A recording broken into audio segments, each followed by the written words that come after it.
오늘 다룰 분량이 많아서 오늘은 이제 서론 부분 다 빼고 바로 이제 본론으로 들어가서 말씀을 살펴보겠습니다. 오늘 본문은 지난주에 살펴본 10장에 이어서 삽경, 중간 계시, 이 보충 계시의 연속입니다. 지난 시간에 혹시 무슨 내용 했는지 기억나시는 분 계신가요? 하늘에서 힘센 천사가 내려와서 이 두루마리를 보여주면서 요한에게 받아 먹으라 그랬어요. 그래서 요한이 그 두루마리를 갖다가 먹었더니 입에는 꿀같이 달았는데 배에 들어가서는 이게 썼다. 이제 그런 내용을 살펴봤습니다. 이게 무슨 뜻이냐면 이 계시의 말씀을 읽고 깨닫게 되니까 마치 입에서는 꿀처럼 달게 깨닫는 기쁨이 있었는데 그 내용은 감당하기 힘든 내용이었다 하는 그런 이제 내용이었죠. 오늘 본문 이제 11장은 그럼 도대체 그게 무슨 내용이었길래 감당하기 힘든 내용일까? 그 내용이 오늘 천사를 통해서 말씀으로 전해지게 됩니다. 지난주에도 설명을 드렸듯이 우리가 지금까지 살펴본 삽경들은 공통된 특징이 있었어요. 이게 뭐냐면 인재앙, 나팔재앙, 또 대접재앙으로 쭉 이어지면서 그때의 그 재앙이 아주 심한 재앙이었기 때문에 이 성도들에게 너희들은 내가 보호하겠다. 너희들은 내가 지켜주겠다. 그래서 때로는 하늘의 예배의 모습을 보여주기도 하고 또 위로의 모습을 보여주면서 권면하기도 했던 그런 삽경이었죠. 그런데 이제 10장과 11장의 삽경은 약간 좀 그 성격이 다릅니다. 그게 뭐냐면 이 삽경을 통해서 마지막 때에 너희들이 거쳐야 될 고난의 시기가 있다는 거예요. 이 고난의 시기는 피할 수 있다고 피하는 것이 아니라 반드시 겪어야 되는 고난의 시기인데 그때 하나님께서 너희들을 지켜줄 테니까 그때의 고난을 잘 견뎌내라 하는 그런 격려와 소망을 주는 이제 그런 이제 메시지입니다. 요한계시록을 읽으면서 사람들이 제일 두려워하는 것 중에 하나가 7년 대환란이라는 개념입니다. 근데 사실 7년 대환란이라는 말은 성경에 이렇게 나와 있지는 않아요. 근데 사람들이 막 만들어낸 조합인데 왜 그것이 생겼는지, 그리고 또 오늘 이제 두 감람나무, 또 두 촛대, 이단대 교주들이 자기가 감람나무다, 촛대다 그러는데 그런 게 의미가 뭔지, 그리고 또 휴거의 개념이 나오는데 이 휴거는 어떤 내용인지. 그래서 오늘 이제 내용들이 이런 아주 중요하고도 오해가 많이 되고도 또 우리에게 또 꼭 필요한 내용들이 오늘 나오고 있습니다. 먼저 오늘 본문의 그 위치가 요한계시록 전체에 어느 위치에 있는지를 한번 도표를 통해서 한번 살펴보도록 하겠습니다. 우리가 이제 9장 1절에서 21절까지는 이제 다섯째 나팔과 여섯째 나팔이 불렸어요. 자, 그리고 나서 이제 일곱째 나팔이 불려야 되는데 그 중간에 삽경이 들어갔다 그랬습니다. 삽경이 어떤 내용이냐면 지난주에 살펴본 10장에 힘센 천사가 내려와서 이 두루마리를 먹이는 그 내용이 있었고, 그다음에 11장 오늘 본문에서 1절부터 14절까지는 이 두 증인에 대해서 나옵니다. 그래서 성경에서 보면 두 증인에 대한 이야기를 하는 삽경이 나와요. 자, 그리고 11장 15절에 보면 일곱째 나팔이 불립니다. 일곱째 나팔이 불린다는 얘기는 이제 일곱 대접 재앙이 시작되는 것인데, 일곱 대접 재앙이 언제 나와요? 15장에서 16장에 나와요. 그래서 일곱째 나팔이 불리면서 하늘의 찬양이 이렇게 울려지게 되는 게 19절까지 나오게 되고, 12장부터 14장까지는 또 긴 중간 계시, 삽경이 또 들어가 있어요. 그래서 12장에는 아이를 해산한 여자와 용의 대결하는 모습이 나오고, 13장에서는 땅에서 짐승이 올라오고 또 바다에서 짐승이 올라오는 이 두 짐승과 또 그 짐승의 표를 입은 666이 어떤 것인가, 이런 내용이 13장에 나오고, 14장에서는 지난번 나온 14만 4천 명의 노래, 찬양이 나오고, 여기에 보면 어린 양을 예배하는 자와 또 이 짐승, 사탄을 대표하는 이 짐승을 예배하는 자들에 대한 이 모습이 나오면서 짐승을 예배한 자들의 심판에 대한 환상들이 여러 개 나오는 이런 긴 삽경이 12장에서 14장까지 기록되어 있습니다. 그리고 이제 15장에 가서 이제 일곱 대접 준비된 천사들이 준비를 하고 16장에서 이제 대접 재앙이 이제 시작이 되는 그런 내용으로 되어 있어요. 그러니까 오늘 본문은 이렇게 일곱째 나팔이 불리기 전에 11장에 있는 삽경 두 증인에 대한 모습과 후반부는 일곱째 나팔이 불리는 모습, 이렇게 두 부분으로 나눠지게 됩니다. 자, 먼저 첫 번째 두 증인에 대한 이야기를 살펴보겠습니다. 내용을 좀 정리를 해보면, 자, 1절에 이렇게 말씀합니다. 또 내게 지팡이 같은 갈대를 주며 말하기를 일어나서 하나님의 성전과 제단과 그 안에서 경배하는 자들을 측량하되, 그랬습니다. 자, 여기 보면 이 말씀은 10장에 하늘에서 내려온 힘센 천사가 있잖아요. 그 천사가 계속 요한에게 말씀을 하는 겁니다. 어떤 말씀을 하셨느냐 하면 지팡이 같은 갈대를 주었다 그래요. 여러분, 지팡이 같은 갈대는 뭘까요? 뒷부분을 보면 금방 나오는데 자입니다. 자. 그 당시에는 자를 갈대가 이렇게 길잖아요. 그런 갈대를 가운데를 이렇게 잘라서 핀 다음에 거기에다가 눈금을 이렇게 매겨서 자로 썼어요. 그 자라고 하는 것은 뭔가를 잰다는 얘기죠. 그 뒤에 보면 뭐뭐를 이제 측량하라 그래요. 하나님의 성전과 제단과 그 안에서 경배하는 자들을 측량하라. 그래서 자를 준 거예요. 여러분, 우리가 뭔가 자를 가지고 측량한다는 것은 목적이 있죠. 그냥 재고 마는 게 아니라 무엇인가를 잰다는 얘기는 그 측량한 것을 기준으로 해서 무엇인가를 건축을 하거나 또 여기는 내 거야 라고 범위를 정해서 그걸 내 것으로 보존을 한다거나 아니면 불필요한 부분들을 정해서 잘라내거나 하는 그런 목적으로 측량을 하고 그것을 측량한 것을 기준으로 삼아서 무엇인가를 하는 것이죠. 그럼 여기에서 하나님이 왜 성전과 그 제단과 그 안에서 예배하는 자들을 측량하라고 했을까? 그것은 하나님께서 그들을 하나님의 것으로 구분하시고 보존하시겠다는 거예요. 여기를 딱 정해서 측량을 하고 이 안은 내 거야. 이거를 이제 말씀하신다는 거죠. 이것은 에스겔서 40장 이하의 에스겔의 환상을 배경으로 한 겁니다. 에스겔 40장 이하에 보면 에스겔이 본 여러 가지 환상들이 나오는데 그 중에 새로운 성전을 모습을 보잖아요. 그리고 새로운 성전의 모습을 자세하게 측량하고 기록해 놓은 부분이 나옵니다. 이것을 이제 배경으로 하고 있는 것이고, 또 스가랴서 2장에서도 예루살렘이 측량되고 있는 것을 통해서 하나님이 이 예루살렘을 보호하시고 계신다라는 것을 나타내는 것이죠. 자, 그러니까 이제 사도 요한은 그 계시를 받고 또 하나님이 계시를 주실 때 이런 구약에 이미 있었던 사건들을 배경으로 계시의 말씀을 주신다라는 것을 보게 됩니다. 그러니까 여기에서도 하나님이 그 성전과 제단과 그 안에서 경배하는 자들을 측량하라. 이 이야기는 하나님의 백성들, 하나님의 교회, 하나님의 성전을 측량해서 하나님이 그것을 내 것이다 이렇게 보호하시고 인도하신다, 지키신다 라는 의미를 가지고 있다라는 겁니다. 자, 여기까지는 우리가 읽으면서 이해가 되는데 2절을 보면 좀 이해하기 힘든 내용이 나와요.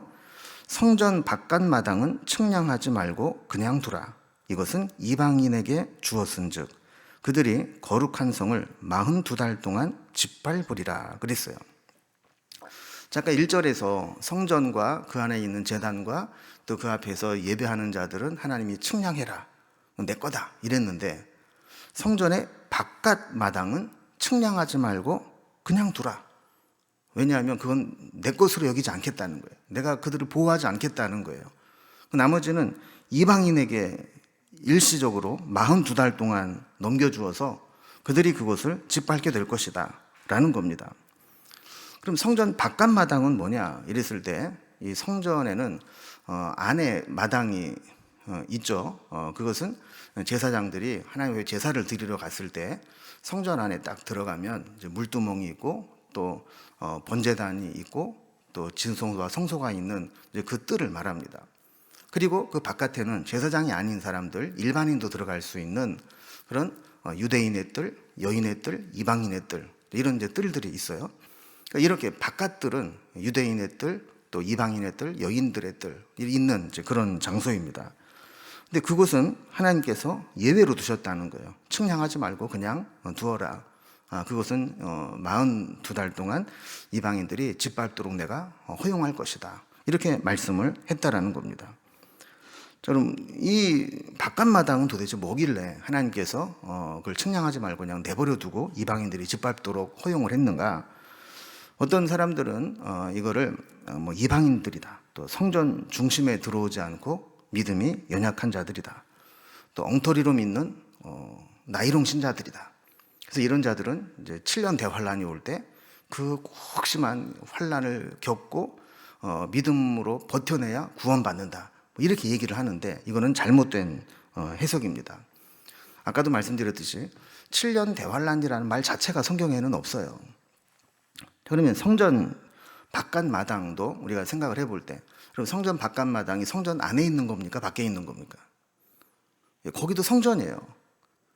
그리고 성전보다 더 큰 개념이 뭐냐면 거룩한 성이죠. 그 다음에 나오는 거룩한 성 예루살렘인데, 그럼 이 성전 바깥마당은 예루살렘 거룩한 성 안에 있어요? 밖에 있어요?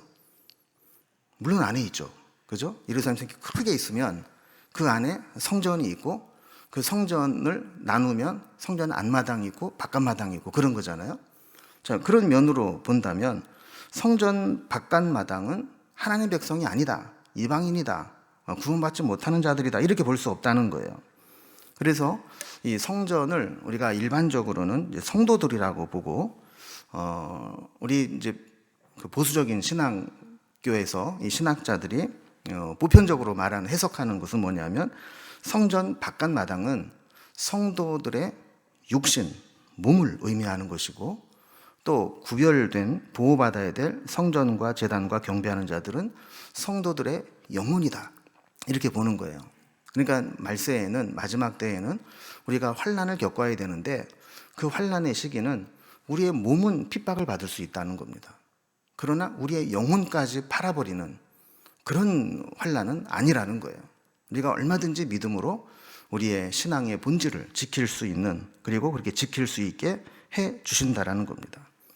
중요한 것은 마지막 때에 교회가 환난을 겪을 것이지만, 그렇다고 해서 교회가 완전히 사라져버리고 존재가 없어져 버리는 것이 아니라 하나님께서 교회의 본질, 가장 중요한 부분, 또 성도들의 중요한 신앙, 이것은 보호하시고 지키신다는 거예요.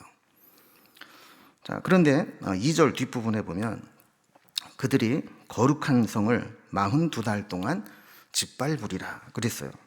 그래서 그들은 교회의 박해자, 핍박자, 그리고 이제 요한계시록의 비유로 보면 이제 앞으로 등장하게 될 짐승들, 그리고 그 짐승으로 예표된 사탄을 의미하는 겁니다. 그러니까 사탄이 이 땅에 짐승으로 비유된 제국들, 로마 제국과 같은 제국을 통해서 하나님의 백성들을 박해하고 신앙을 갖지 못하게 핍박을 한다라는 겁니다. 자, 그런데 그들이 핍박받는 기간이 42달이다 그랬어요. 그럼 42달은 도대체 뭐냐? 이 성경에서 이 42달은 42개월 아닙니까?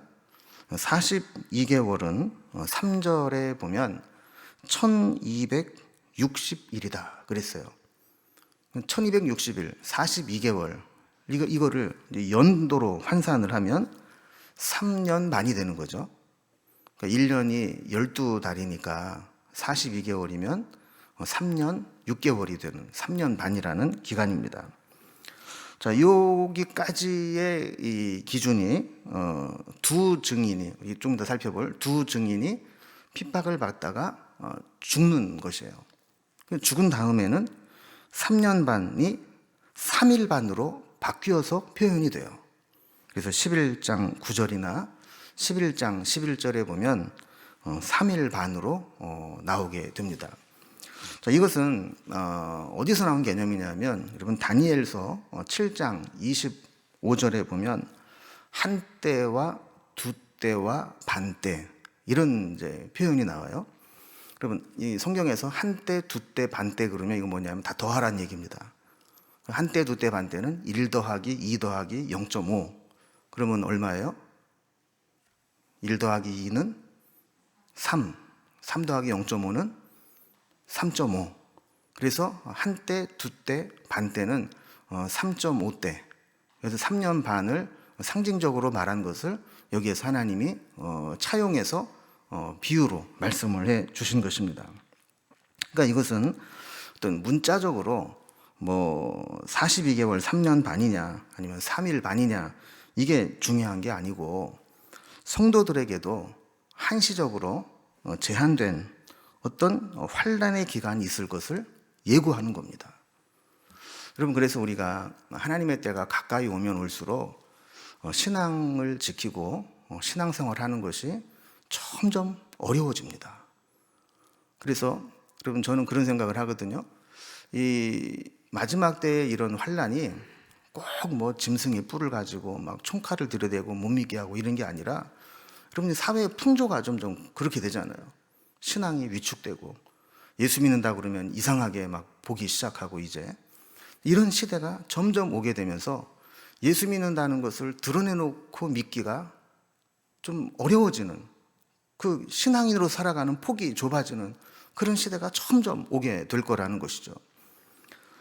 자, 이렇게 요한이 구약 성경에 있는 개념들을 사용하고, 또 천사가 사도 요한에게 이런 개념들, 여러분 한때, 두때, 반때, 3년 반 이런 거는 다니엘서를 모르는 사람은 이게 뭔지를 이해를 못하는 것들이거든요. 왜 이런 개념을 통해서 하나님이 요한계시록을 주셨는가?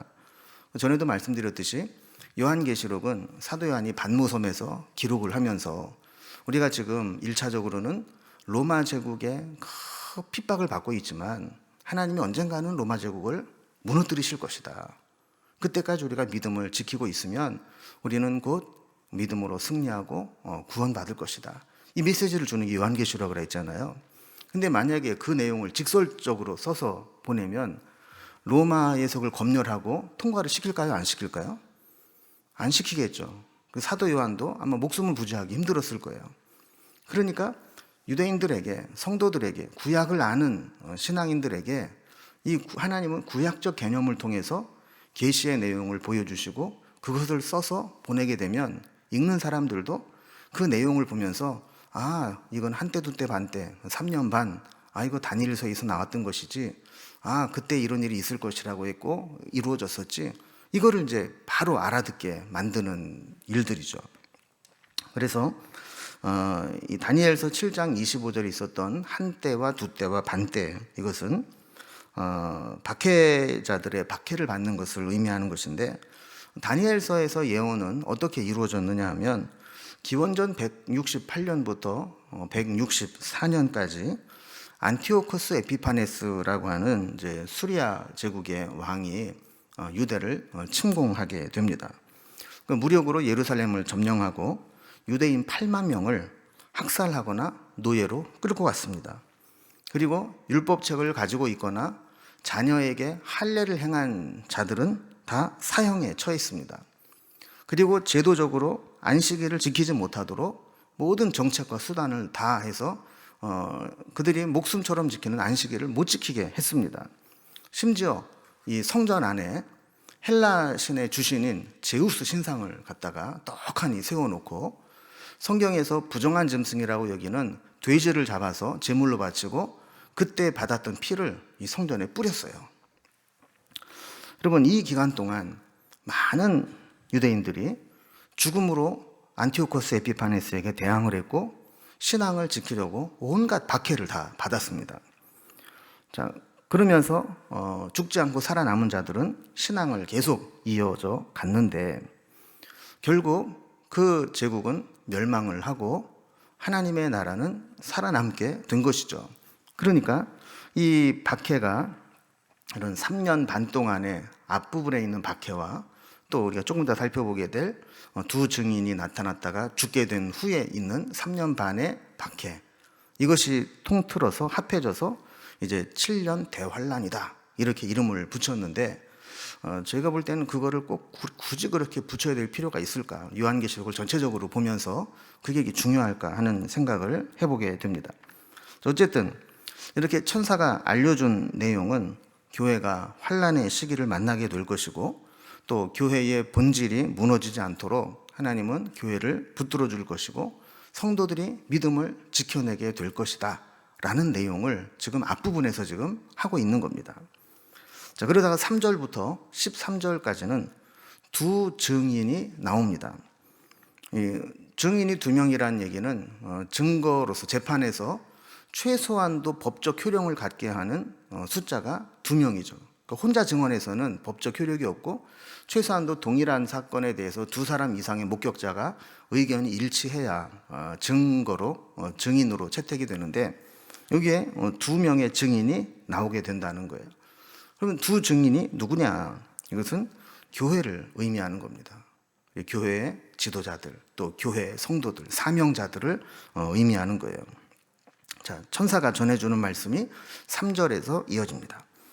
내가 나의 두 증인에게 권세를 주리니 그들이 굵은 베옷을 입고 1260일을 예언하리라 그랬습니다. 자, 하나님이 두 증인에게 권세를 주셨다. 근데 그들이 권세를 받아서 뭘 했느냐? 굵은 베옷을 입고 예언을 했어요. 얼마 동안 했냐? 1260일. 아까 살펴본 42개월, 3년 반 동안 예언을 했다라는 겁니다.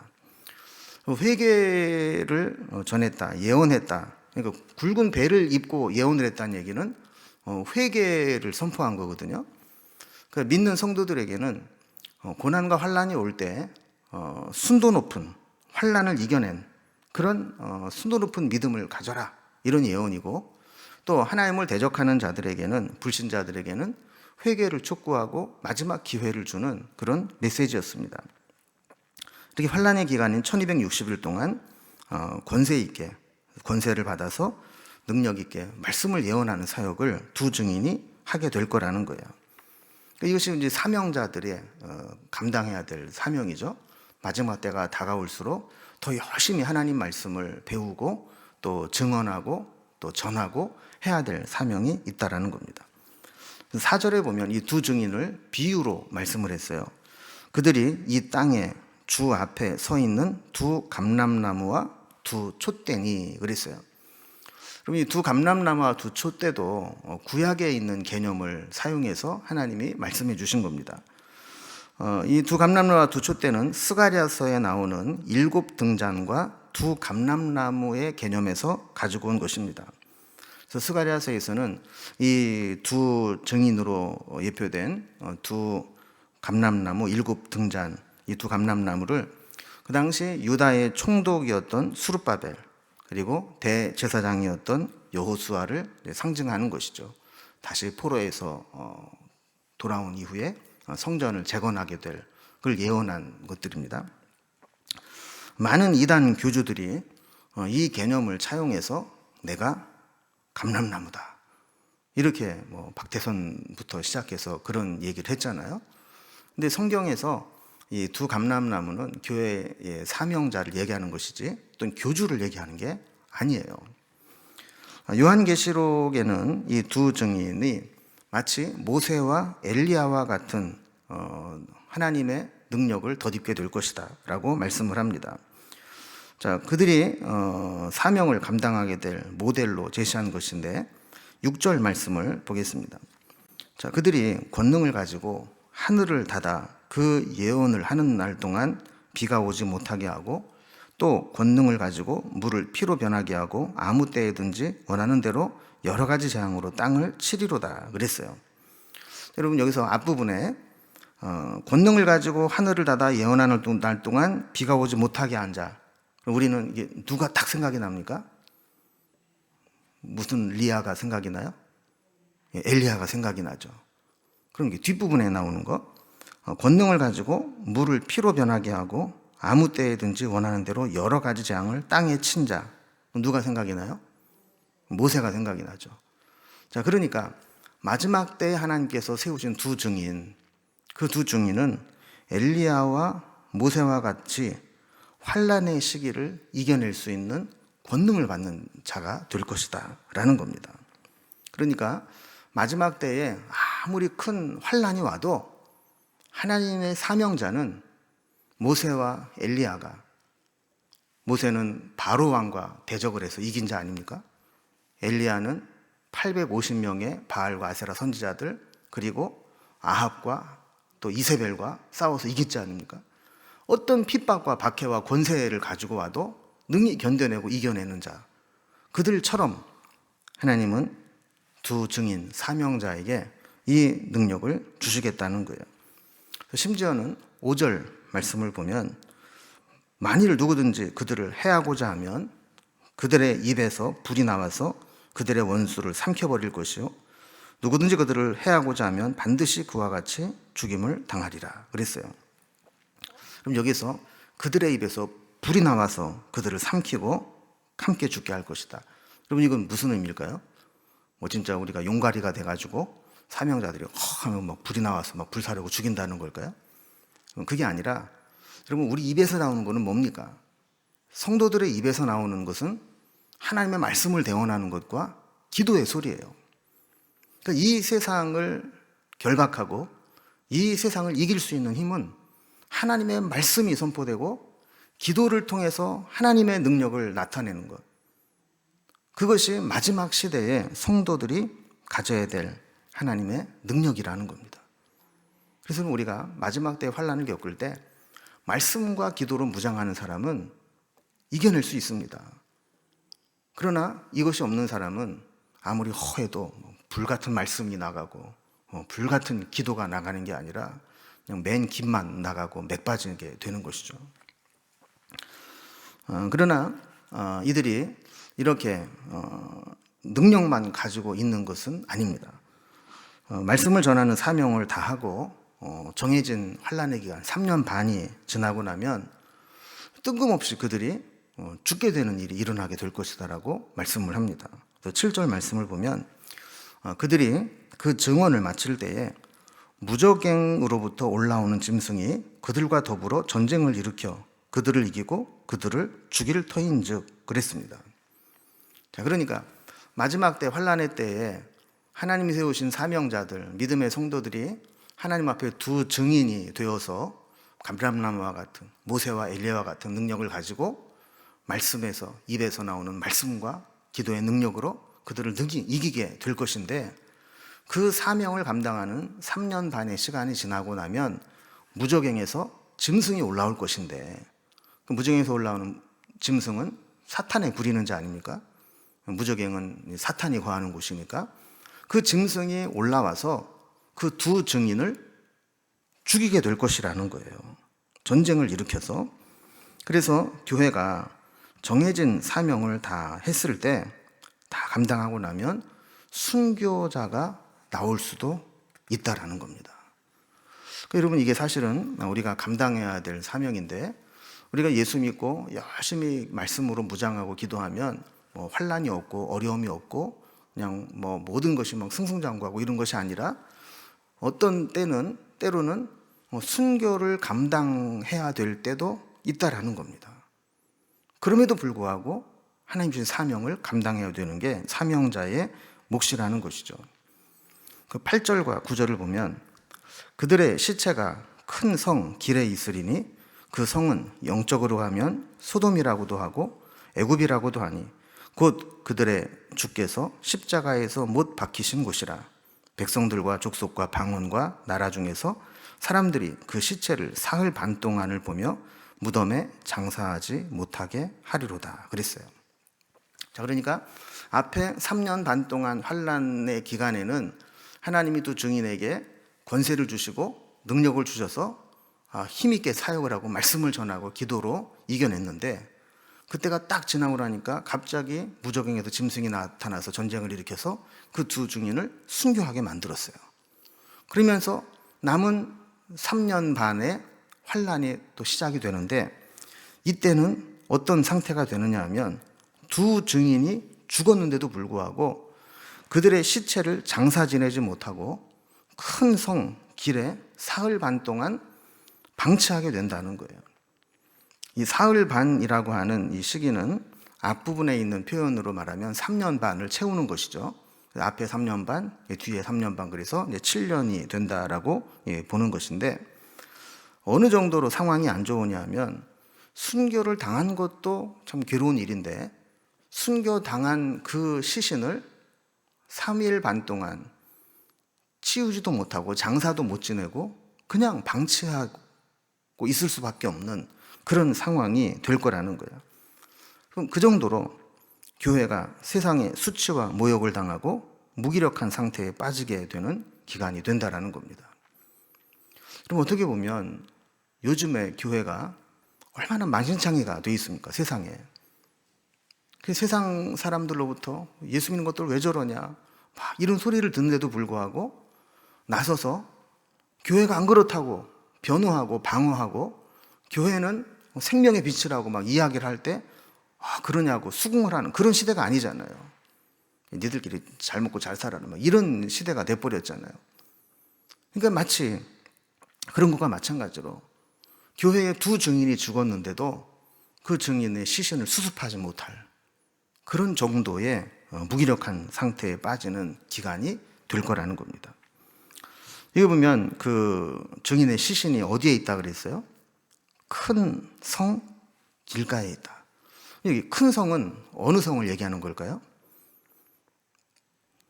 보통 우리는 큰 성 그러면 이제 예루살렘 성을 상징한다고 생각을 하지만 여기서 큰 성은 로마를 의미합니다. 왜냐하면 영적으로 하면 소돔이라고도 하고 애굽이라고도 한다 그랬는데 예루살렘은 그렇게 표현한 적이 없거든요.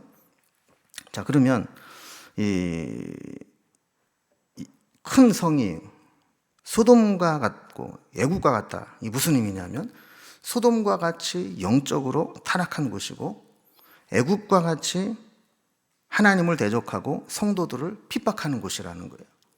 그리고 하나님의 아들을 십자가에 못 박은 자들이 바로 이 큰 성에 있는 사람들이라는 거죠. 여기 보면 10절에 재미있는 광경이 벌어집니다. 이 두 선지자가 땅에 사는 자들을 괴롭게 한 거로 땅에 사는 자들이 그들의 죽음을 즐거워하고 기뻐하여 서로 예물을 보내리라 하더라 그랬어요. 자, 이 두 증인이 42달 동안 이 땅에서 뭘 했다 그랬습니까? 증인된 일을 했다라고 그랬잖아요. 말씀을 전했어요. 예언을 했다 그랬어요.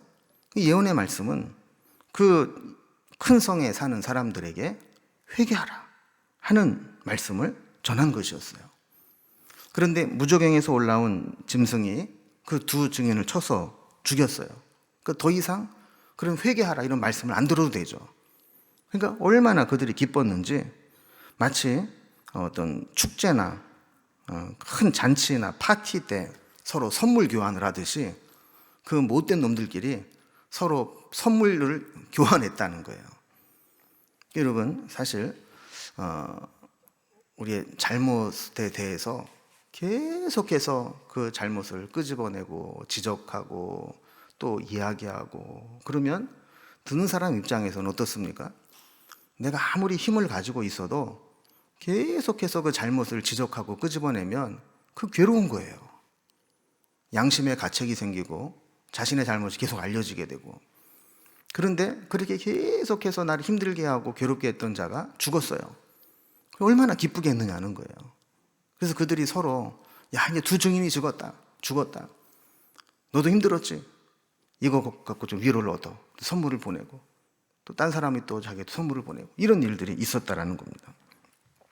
여러분 만약에 여기에서 성경이 끝났다면 마지막 때를 살아가는 성도들은 믿음을 끝까지 가지고 버티기가 힘들었을 거예요. 그리고 천국 가는 것도 좋지만 결국 이렇게 해서 결국 죽어야 되나? 이게 신앙의 끝인가? 회의가 올지 모릅니다. 그런데 성경이 진짜 말하고자 하는 것은 이제 지금부터입니다. 반전의 역사가 일어납니다. 이 7년 대환란의 기간이 끝나고 하나님의 시간이 시작됩니다. 어떻게 시작되는지를 봅니다. 11절에 보면 3일 반 후에 하나님께로부터 생기가 그들 속에 들어가매 그들이 발로 일어서니 구경하는 자들이 크게 두려워하더라 그랬습니다. 이 두 번째 환란이 끝나니까 방치되어 있던 시체에 하나님의 생기가 들어갔다라는 거예요. 분명히 3일 반 동안 방치되어 있고 시신도 수습하지 못하고 길거리에 있었던 시신인데 하나님의 생기가 딱 들어가고 나니까 그들이 일어나서 발로 일어섰다는 거예요. 여러분, 마치 에스겔 37장에 마른 뼈가 살아나서 군대가 되는 것과 마찬가지로 죽은 시신에게 하나님의 생기가 들어가니까 그들이 발로 일어서게 되었다라는 겁니다. 이것은 환란의 시간이 끝나고 나면 마지막에는 교회가 승리하게 된다는 것을 의미하는 겁니다. 이걸 지켜보는 자들이 크게 두려워했다라는 거예요. 자기네들은 죽이면 끝이라고 생각을 했는데 죽였는데 다시 살아난다. 여러분, 그러면 감당할 수 없게 되는 것이죠. 12절에 보면 하늘로부터 큰 음성이 있어 이리로 올라오라 함을 그들이 듣고 구름을 타고 하늘로 올라가니 그들의 원수들도 구경하였더라 그랬어요. 자, 죽음에서 살아났을 뿐만 아니라 하나님께서 하늘로 올라오라 그러니까 그들이 하늘로 구름을 타고 올라갔다라는 겁니다. 여러분, 이게 성경에서 말하는 휴거입니다. 하나님의 백성들이 환란의 기간을 다 견뎌내고 나면 하나님께서 다시 살리셔서 그들을 하늘로 올라가게 하신다라는 거예요. 심지어 원수들도 그 모습을 다 지켜볼 정도로 그렇게 하나님 백성들을 하늘로 올리십니다. 그래서 여러분, 이 두 증인, 이 교회와 이 사명자들의 이 모습을 보면 지금 우리가 그런 얘기를 한 거예요. 처음에 하나님이 두 증인을 세우시고 권세로 능력 있게 사역을 하도록 하셨어요. 그러다가 무적행에서 올라온 짐승에 의해서 사명을 다 감당한 후에는 죽었어요. 그런데 하나님께서 그들을 다시 생기를 불어넣어서 살리셨어요. 살리신 후에는 하늘로 올라가게 하셨어요. 이게 두 증인에게 나타난 하나님의 그 계획이고 사역이라는 겁니다. 자, 이렇게 7년 대환란이 끝나고 교회와 성도들이 다 승천하고 나면 이 땅에는 어떤 일이 일어나는가? 큰 지진이 일어난다 그랬어요. 13절에 보면 그때 큰 지진이 나서 성 10분의 1이 무너지고 지진에 죽은 사람이 7천이라. 그 남은 자들이 두려워하여 영광을 하나님께 돌렸더라 그랬어요. 그러니까 휴거가 일어나고 난 다음에 이 땅에 이 성의 10분의 1이 무너진다. 이 얘기는 아직 10분의 9는 남아있다는 거죠. 그리고 그 성에 7천 명이 죽었다 그랬어요. 남은 자들이 두려워하여 하나님께 영광을 돌렸다 그랬는데, 여기서 영광을 돌렸다는 것은 회개하고 하나님께 돌아왔다는 얘기가 아니라 하나님의 그 놀라운 역사하심, 믿는 자들이 살아나서 승천하고 이 땅의 지진으로 자신들이 그렇게 신봉하던 문명이 파괴되는 것을 보면서 야, 하나님 정말 계시나 보다, 이렇게 두려움을 느꼈다는 겁니다. 14절에 보니까 둘째 화는 지나갔으나 보라 셋째 화가 속히 이르도다 그랬어요. 여러분, 혹시 기억하실지 모르겠지만 지난번 8장 13절에 짧게 독수리가 날아가는 독수리의 삽경의 이야기가 있었어요. 그 독수리가 뭐라고 했냐면 나가면서 이 땅에 있는 자들에게 화가 있으리니 이는 새 천사들이 불어야 할 나팔 소리가 남아있음이로다 그랬어요. 그러니까 지금 이제 8장에서 이 이야기를 하고 9장에서 5째, 6째 나팔이 불려지죠. 그럼 3개가 남았는데 5째, 6째가 있으니까 7번째가 아직 남았다는 거죠. 그래서 이제 둘째 화까지 지나갔으나 이제 셋째 화가 속히 이르리로다. 남은 화, 7째 화가 이제 속히 임할 것이다 라고 예고를 하고 끝이 납니다. 자, 이렇게 해서 이제 삽경이 10장, 11장, 14절까지 삽경이 끝이 나요. 자, 그리고 이제 다시 그 주계시로 넘어옵니다. 그래서 15절부터 19절까지 주계시로 7째 나팔 소리가 울리게 되는데 드디어 7째 나팔이 불립니다.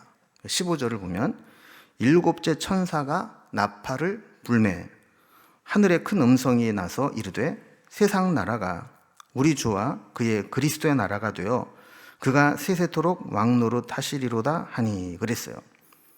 여러분, 7째 나팔은 일곱째 나팔을 불 때 어떤 일이 일어나는 게 아니라 일곱 대접 재앙을 여는 것이라 그랬죠. 자, 그러면 일곱째 나팔이 불렸어요. 15절에서. 그러면 그 다음에 어떤 일이 나와야 됩니까? 일곱 대접 재앙이 나와야 되잖아요. 그런데 하늘에서는 엄청난 영광과 찬양이 이어지고 일곱 대접 재앙은 15장으로 넘어가게 됩니다. 그러면 아까 도표를 잠깐 다시 한번 보겠습니다. 아까 처음에 봤던 이 도표를 통해서 다시 한번 보면, 자, 이제 11장에서 두 증인에 대한 삽경을 봤어요. 그죠? 그리고 11장 15절에서 일곱째 나팔이 불렸어요. 자, 그러면 일곱 대접 재앙으로 넘어가야 되죠. 15장으로.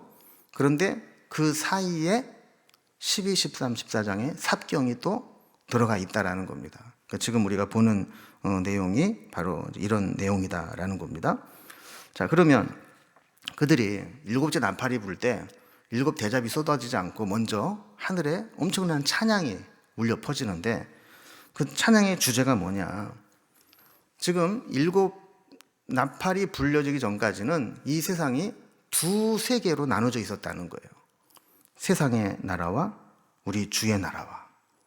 그런데 이제 하나님의 역사의 마지막에는 세상 나라가 우리 주와 그의 그리스도의 나라가 되어 이 두 나라가 하나가 되는 거예요. 이제 모두가 주의 나라가 되어서 그리스도께서 세세토록 왕노릇하시는 세계가 올 것이다 라고 말씀을 하는 거죠. 이 찬양이 울려 퍼지고 나니까 24장로들이 화답을 합니다. 뭐라고 화답을 하느냐? 17절에 보니까 이르되 감사하옵나니 옛적에도 계셨고 지금도 계신 주 하나님 곧 전능하신 이여 친히 큰 권능을 잡으시고 왕노릇 하시도다. 그러니까 세상 나라를 주의 나라로 삼으시고 거기에서 영원히 왕노릇 하시는 주님이 영원히 주권을 가지고 계십니다. 이 찬양으로 화답을 하는 거예요. 그리고 18절에 보면 이방들이 분노하며 주의 진노가 내려 죽은 자를 심판하시며 종 선지자들과 성도들과 또 작은 자든지 큰 자든지 주의 이름을 경외하는 자들에게 상 주시며 또 땅을 망하게 하는 자들을 멸망시킬 때로소이다 하더라 그랬어요. 그 24장로들은 마지막에 하나님이 행하실 계획과 섭리를 알고 있었던 것이죠. 이제 나팔이 불려지고 대접재앙이 준비되면서 하나님의 섭리에 분노하고 거역했던 자들에게는 하나님이 심판을 행하시고, 그리고 그들에게 핍박을 받으면서도 믿음을 지킨 자들에게는 그들이 선지자이건 성도이건 또 작은 자이건 큰 자이건 하나님이 그들 모두를 다 상 주실 것이다 라는 하나님의 계획을 선포하는 것이죠. 자, 이 찬양이 맞춰지게 되자 19절에 보면 이에 하늘에 있는 하나님의 성전이 열리니 성전 안에 하나님의 언약궤가 보이며 또 번개와 음성들과 우레와 지진과 큰 우박이 있더라 그랬어요. 자, 하나님께서 이 구원 계획을 이루시면서 지금 잠깐 또 하늘을 열어서 사도 요한에게 보여주십니다. 근데 그때 사도 요한이 딱 보니까 크게 두 가지가 보여요. 하나는 하나님의 성전 안에 언약궤가 놓여 있는 것이 보이고, 또 한쪽에는 번개와 음성들과 우레와 지진과 큰 우박이 준비되어 있는 것들이 보였어요. 여러분, 여기에서 하나님의 언약궤가 보였다는 것은, 언약궤는 하나님의 임재와 하나님의 약속의 상징이죠. 그래서 하나님의 임재하심, 하나님의 개입하심, 하나님의 임하심, 이런 하나님의 구원이 임박했다는 것을 지금 보여주시는 거죠. 하나님이 보여줬다는 얘기는 이게 곧 나타난다라는 것을 의미하는 거잖아요. 뿐만 아니라 번개, 음성들, 우레, 지진, 큰 우박, 이것은 심판의 도구입니다.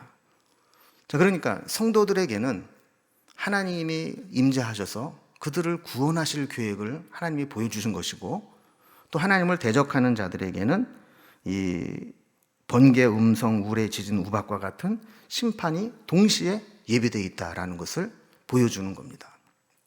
자, 이렇게 오늘 11장에는 삽경 마지막 부분에 이 두 증인의 모습과 또 7번째 나팔이 불리면서 하늘에 있었던 이 모습이 우리에게 보여졌는데, 여러분, 마지막 때에는 우리가 때로는 고난 또 힘든 거 이걸 감수하고, 그때 우리 입에서 불이 나오듯이 말씀의 권세가 있어야 되고 기도의 권세가 있어야 됩니다. 이것을 위해서 우리가 늘 깨어서 기도하고 말씀으로 하나님 앞에 서서 이 마지막 때를 믿음으로 이겨내는 우리 공동체가 되기를 주님의 이름으로 기원합니다. 기도하겠습니다.